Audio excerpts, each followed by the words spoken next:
As regular viewers of this channel know, we've been following what's been going on with Anheuser-Busch's brand Bud Light and everything that's happened ever since back in April. Anheuser-Busch entered into a marketing agreement with trans activist Dylan Mulvaney. Well, new information has come to light which is starting to feed a suspicion that Bud Light has reached the point that because of how bad the weekly sales are going, it could very well be that they have achieved a perpetual downward cycle. What does that mean exactly? Hang on, I'll explain all that in just 1 second.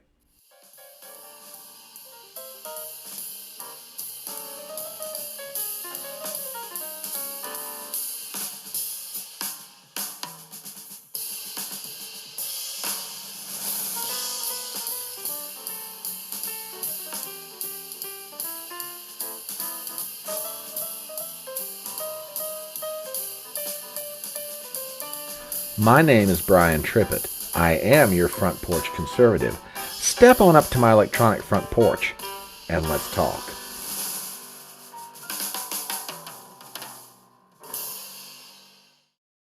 A couple of articles came out over the weekend in the UK Daily Mail, and then one came out today in the New York Post that give updated information about the ongoing situation with Anheuser-Busch's brand Bud Light and the continuing downward spiral of their sales that have started in April ever since the King of Beers entered into a marketing agreement with trans activist Dylan Mulvaney. The articles from the UK Daily Mail give some perspective as to what is going on and how shelf life may now be affected. So let's get into this. I'll give you my takes on it. I thought the information was interesting enough. It definitely deserves to be talked about. So let's get into it. From the UK Daily Mail over the weekend, we have the following headline: Bud Light is running out of time and could lose market share forever. Brand will lose retail shelf space to Miller and Coors if they cannot reverse plunging sales, warns ex-Anheuser-Busch executive.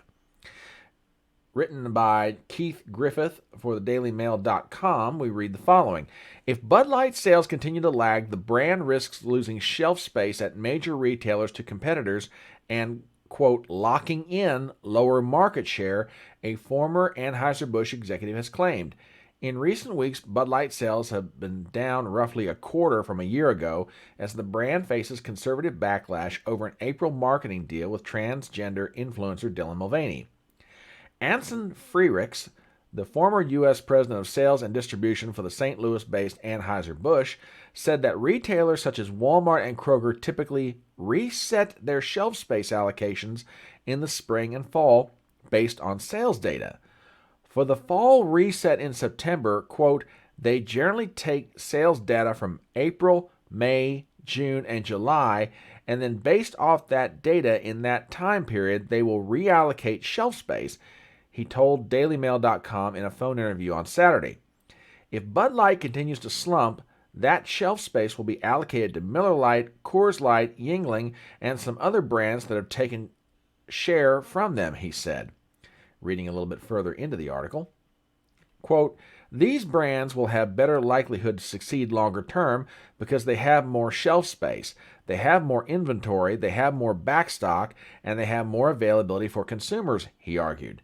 That almost permanently then locks in this as the new norm of where their sales will be and what their share of beer category will be, Freirich predicted of the impact on Bud Light.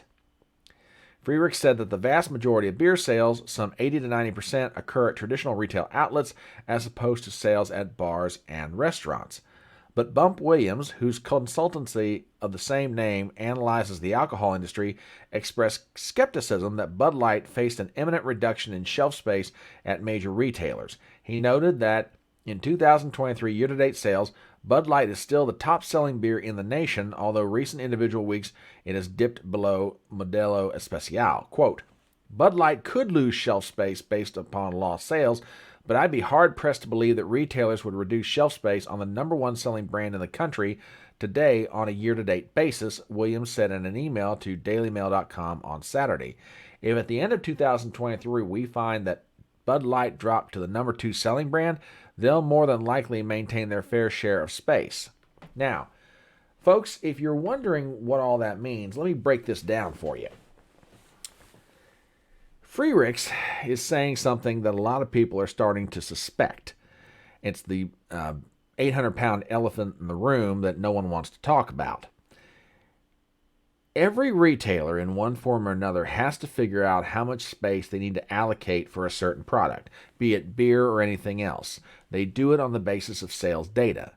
According to Freerix, who used to work for Anheuser-Busch, by the way, so he ought to know, if it turns out that by, let's just say the end of July, retailers start going back and looking at sales data from April, May, June, July, and determine that Anheuser-Busch is slumping, then in his opinion, it's altogether possible that retailers are going to start giving more space to brands like Coors Light, Miller, Yuengling, etc., and thereby lock in Bud Light's decline. Now, Bump Williams disagrees with him, obviously, so you kind of understand, and there's going to be a disagreement among people in the industry. But this guy used to work for Anheuser-Busch, and he's saying something that everybody's starting to think about. And you can't tell me the people inside Anheuser-Busch are thinking the same thing. If they don't reverse this, sooner or later retailers are going to be like, well, we can't sell Bud Light. Stuff hangs around the shelf. Now, hey, these other brands are selling real good. Let's give them more space and we'll just reduce the amount of Bud Light we keep on the shelves. And thereby, it becomes a perpetual downward spiral for Anheuser-Busch. But there's more analysis that came out over the weekend. Take a look at this. It's not only affecting the question of shelf space, it's getting to the point we're getting into the pocketbooks. Not of executives at Anheuser-Busch, mind you, but we're talking about people out on the streets who are trying to sell this beer. Take a look at this. Also from the Daily Mail over the weekend, Bud Light boycott is costing sales staff up to $2,000 a month as sales tanked as much as 60% over the Memorial Day weekend amid fears, quote, good people are going to start leaving brand because they aren't making money. In an article written by Sophie Mann for thedailymail.com, we will read the following. Salespeople working for independent wholesalers that sell Anheuser-Busch beverages are feeling the pain in their wallets of the ongoing boycott of Bud Light following its partnership with transgender influencer Dylan Mulvaney. Sales of Bud Light have declined for 7 consecutive weeks after the product endorsement from controversial TikTok garnered immediate backlash. The partnership sparks protest and backlash, and parent company Anheuser-Busch has shed $27 billion in value in mere months. The financial blow the company continues to stomach is having trickle-down effects across distribution channels. Incomes have been slashed for the salespeople who work at the roughly 500 independent wholesalers that sell Anheuser-Busch products to restaurants, bars, and grocery stores. Some reported losing $2,000 a month compared to a typical May because of the backlash. Reading a little bit further into the article. And yes, we're going to move very quickly past that picture of Dylan Mulvaney. Former Anheuser-Busch InBev executive Anson Freerix recently told ABC News the product boycott is undoubtedly bringing about financial pain for the thousands of salespeople who work for wholesalers who depend largely on performance-based compensation. Compensation for salespeople varies across distributors and markets, but according to Freerix, a typical salesperson makes around $60,000 per year, including $20,000 in variable pay, which depends largely on commission. Quote, good people are going to start leaving because they aren't making money. An anonymous supervisor from a Florida-based distributor told the outlet that the average salesperson made about $2,000 less in the month of May than they normally would have based on figures from the last handful of several years. Numbers are suffering primarily due to the decline in Bud Light sales that reached as high as 60% off over the weekend that ended Memorial Day.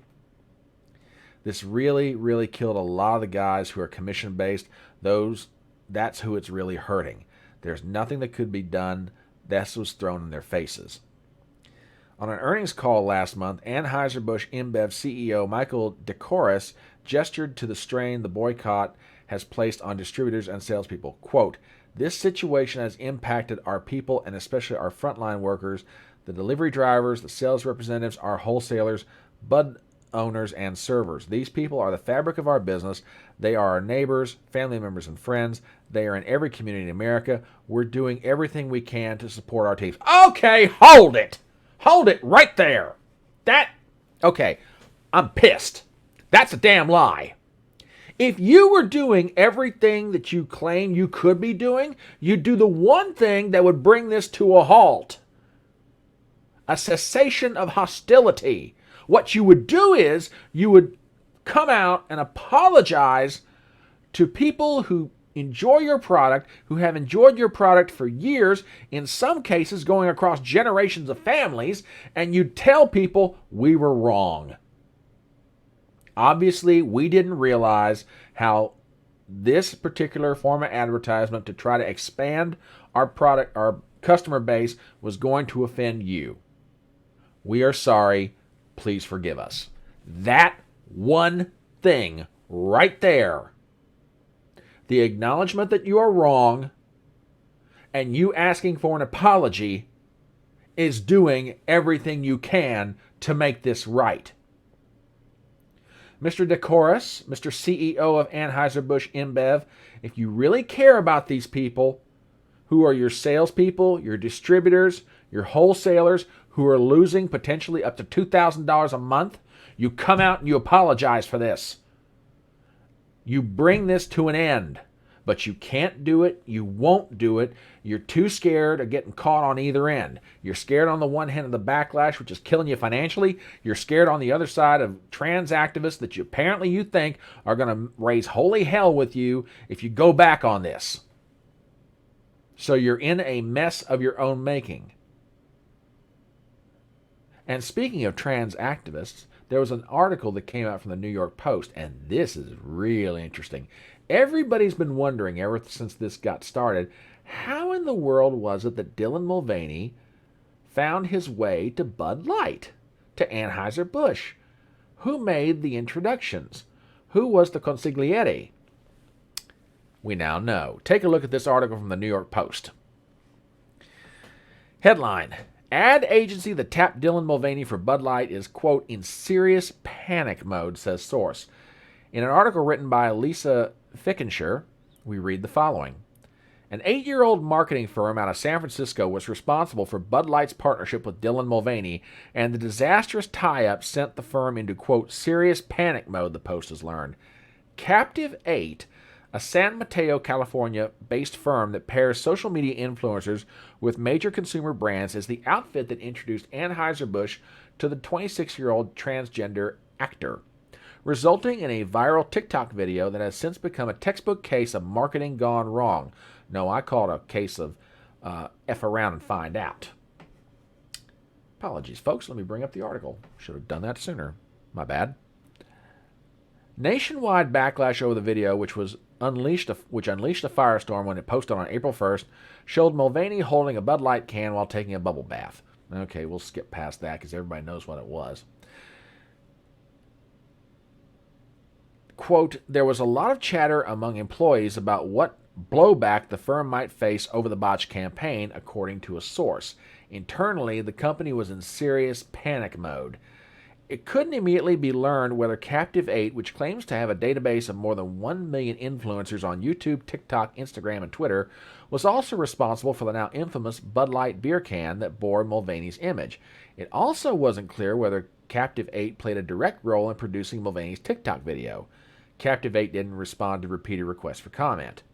Co-founded in 2015 by Krishna Subramanian, a Silicon Valley investor who sold online ad network Blue Lithium to Yahoo in 2007 for $300 million, Captive 8 has worked with Walmart, American Express, Twitter, and Kraft Heinz, according to its website. So, we know who did it. We know who the consigliere was. Now, my thoughts about this ad agency. Okay, look, I can understand why their employees are nervous. I get that. Personally, for my part, I don't hold them responsible for this. All they did was make the introduction. In the end, this comes down to Anheuser-Busch. They're the ones that greenlighted this deal with Mulvaney. As far as I'm concerned, For good or bad, whatever happens, it's on them. I don't fault Dylan Mulvaney for taking the deal, and I don't fault Captive 8, this marketing agency out of California that made the introductions. Mulvaney's trying to make money. They're trying to make money. I get it. But again, I go back to the CEO's comments from Anheuser-Busch. We're doing everything we can to help our frontline people. Balderdash. The thing that ends this is an apology, an acknowledgement that you guys messed up with your customer base. But I don't see you doing that yet. But that's what I think about it. As I start to wrap this up, please do me some favors as always. Number 1, if you're not a subscriber to the channel, please do so. Number 2, please leave a comment below on the video. I'd kind of like to hear your opinion on this. Number 3, share the video around. As I say often, I'm a one-man band. I'll take all the help I can get. And number 4, please leave me a thumbs up. My name is Brian Trippett. I am your Front Porch Conservative, and I'll see you next time.